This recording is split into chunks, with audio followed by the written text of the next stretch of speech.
मैं आपको बताऊंगा कि कैसे मैंने अपनी मेहनत से यहाँ पे आ गया हूँ।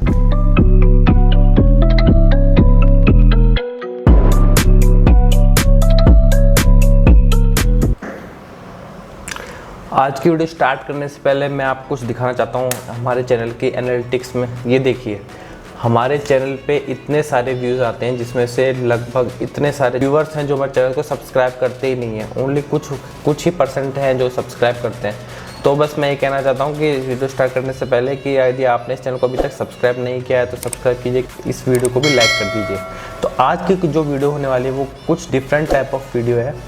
इसके अंदर मैं बताऊँगा आपको जो मेरी जर्नी है 10th क्लास से लेकर और आज करंट प्रेजेंट तक, कि मैं कहाँ का रहने वाला हूँ, कहाँ मैंने स्कूलिंग की है, स्कूल के बाद मैंने ग्रेजुएशन पोस्ट ग्रेजुएशन कहाँ की है, मैंने कौन से एग्ज़ाम दिए हैं और फिर करंटली जो मैं आज पोजीशन पे हूँ वो कैसे पहुँचा। तो जो सबसे पहले मैं बता देता हूँ आपको, मेरा जो डेट ऑफ बर्थ है वो है 93 का। अभी मैं 26 ईयर्स का हूँ और मुझे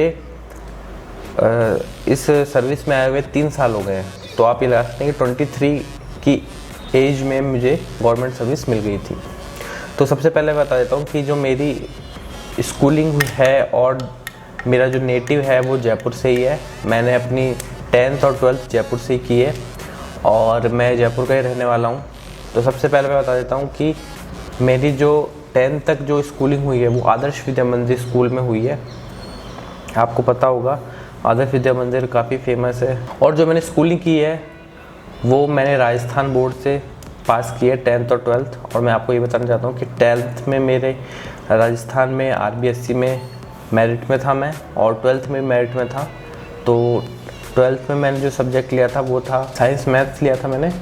जब 10th में जब मैं मेरिट में आया तो मुझे काफ़ी अच्छा मोटिवेशन मिला कि मुझे आगे अच्छी से पढ़ाई और करनी है। तो मुझे बचपन से ही मैथ के अंदर बहुत इंटरेस्ट था। और उस टाइम जब मैंने 10th पास की थी तो आसपास अपने न्यूज़पेपर में देख के IIT के नाम काफ़ी प्रचलन में था उस टाइम कि सारे बच्चे IIT का एग्ज़ाम पास कर रहे हैं और उन्हें करोड़ों का पैकेज लग रहा है। तो एक स्टार्टिंग में हमको पता होता नहीं है और हम फिर जो आसपास की न्यूज़ होती है उनसे प्रभावित इन्फ्लुएंस हो जाते हैं।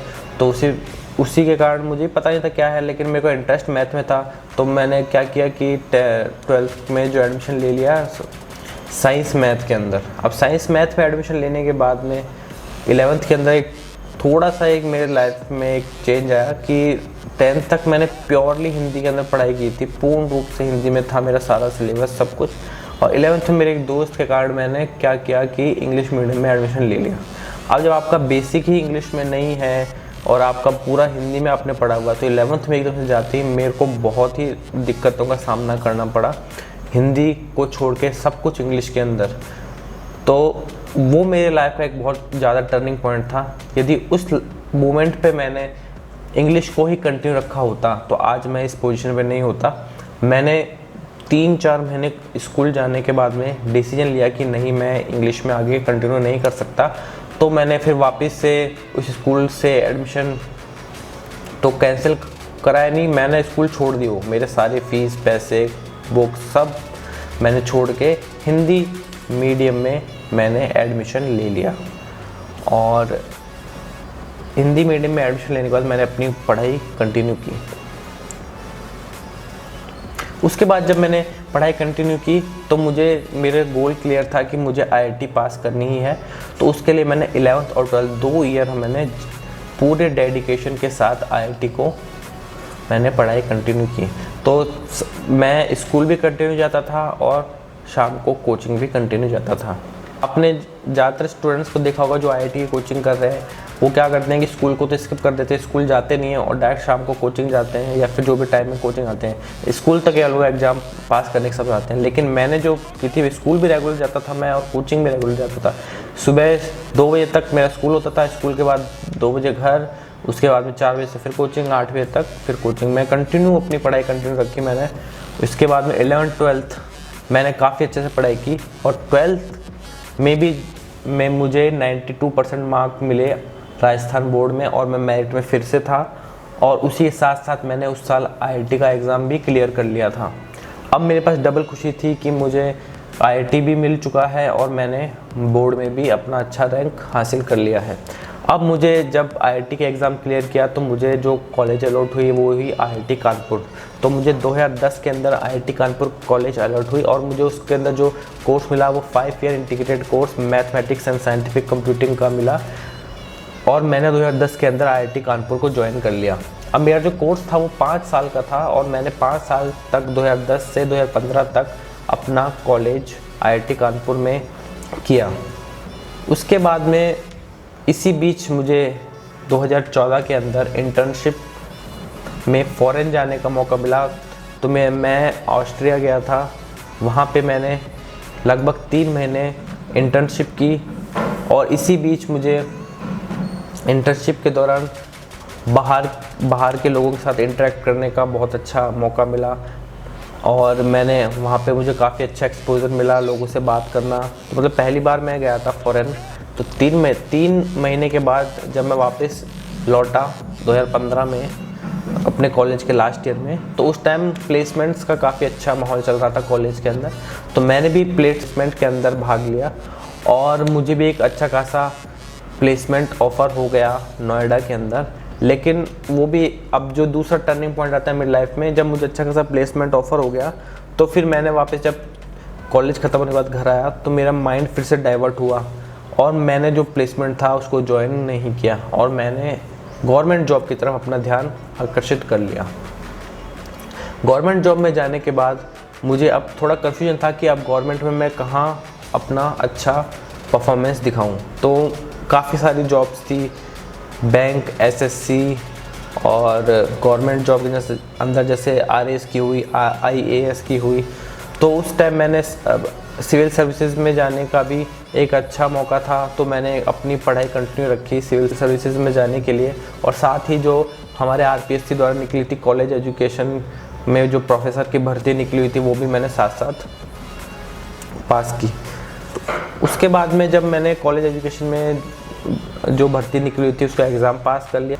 2016 के अंदर कॉलेज लेक्चरर की एग्ज़ाम हुई और उसका रिज़ल्ट आया सितंबर 2016 के अंदर। सितंबर 2016 के अंदर रिज़ल्ट आते ही मेरा रिटर्न क्लियर हो चुका था। अब मुझे केवल इंतज़ार था इंटरव्यू का, इंटरव्यू कब होना है। और वो इंटरव्यू हुआ जाकर 2017 में अप्रैल या मई के आसपास था। तो वो मैंने इंटरव्यू दिया। इंटरव्यू के बाद मेरा इंटरव्यू एक्सपीरियंस बहुत ही अच्छा था। मुझे इंटरव्यू से निकलने के बाद ही पॉजिटिव वाइब्स आ गई थी कि मेरा इसमें सिलेक्शन ज़रूर हो जाएगा। अब मुझे फाइनल इंतजार था रिटर्न प्लस इंटरव्यू के मार्क्स का, जो फाइनल सिलेक्शन दिया जिसने।